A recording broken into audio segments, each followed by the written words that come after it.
নমস্কার বন্ধু, মাই পাকশালাতে আপনাদের সবাইকে স্বাগতম।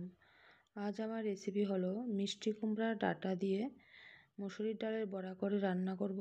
আশা করি আপনাদের ভালো লাগবে। কড়াই বসিয়ে এখানে তেল গরম হলে তারপর দিয়ে দেব আলু আর বেগুনগুলিকে আগে ভেজে নেব। লবণ আর হলুদ দিয়ে ভেজে নেব। সবগুলি সবজিও একসঙ্গে ভাজা যায়, কিন্তু আমি এখানে আলু আর বেগুনটাকে আলাদা করে ভেজে নেব। হালকা করে ভাজা হয়ে গেছে, এবার নামিয়ে নিলাম। তারপর কড়াইতে আর একটু তেল দিয়ে শিম আর মিষ্টি কুমড়ার ডাঁটা, তারপর টমেটো ভেজে নেব। শিম মিষ্টি কুমড়ার ডাঁটাগুলিও সেমভাবে আমি লবণ আর হলুদ দিয়ে হালকা করে ভাজবো।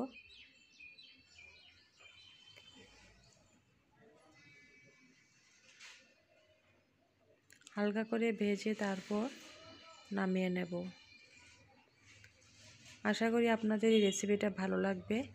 ভালো লাগলে একটা লাইক করবেন, বাড়িতে রান্না করে দেখবেন, খেয়ে দেখবেন কেমন হয়েছে।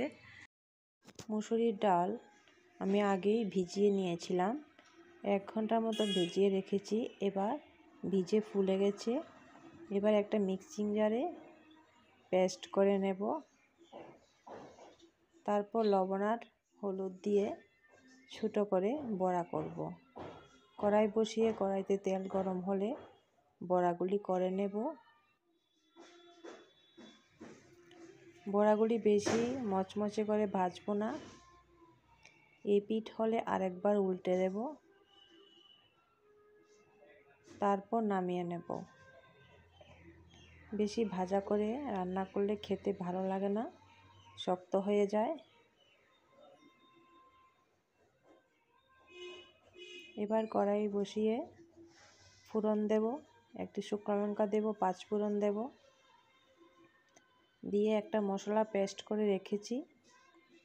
এই মশলাটা হলো আদা, কাঁচা লঙ্কা আর একটা পাকা টমেটো দিয়েছি পেস্ট করে। এবার গুঁড়ো মশলা দেব। গুঁড়ো মশলার মধ্যে এখানে ধনে গুঁড়ো আর জিরে গুঁড়ো দিয়ে দেব আন্দাজ মতো। সামান্য একটু হলুদের গুঁড়ো দেব, দিয়ে মশলাটা কষিয়ে নেব। মশলা কষা হয়ে গেলে ভেজে রাখা সবজিগুলি সব দিয়ে দেব। সবজি দিয়ে তারপর এখানে 3 থেকে 4 মিনিটের মতো জল না দিয়ে সবজির সঙ্গে মশলা মিশিয়ে ভালো করে নাড়াচাড়া করব। এতে মশলাটা ভালো করে সবজির মধ্যে লেগে যায়, ভীষণ টেস্ট হয়। তারপর এখানে জল দিয়ে দেব। গরম জল দিলে যে কোনো রান্না খেতে ভালো লাগে। 8 থেকে 10 মিনিটের মধ্যে রান্নাটা হয়ে যাবে। 8 থেকে 10 মিনিট সময় দিতে হবে, সবজিগুলি সিদ্ধ হবে। তারপর এখানে দিয়ে দেব ভেজে রাখা ডালের বড়াগুলি দিয়ে 2 মিনিটের মতো রাখবো।